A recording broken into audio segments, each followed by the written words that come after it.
మహిళలకు అవకాశం ఇవ్వాలి.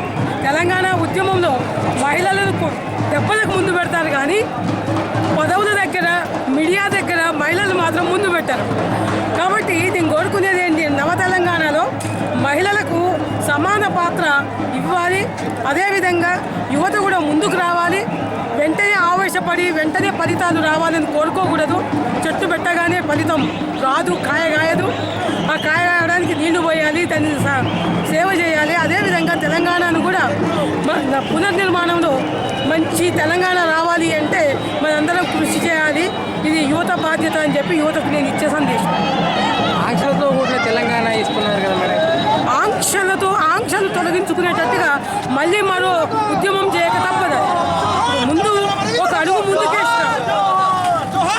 అసలే తెలంగాణ ఇవ్వనప్పుడు తెలంగాణ సాధించుకున్నాం. మళ్ళీ ఆంక్షలు పోవాలి అంటే మళ్ళీ ఉద్యమించాలి. ఉద్యమాలు అనేవి తెలంగాణకు ఊపిరి.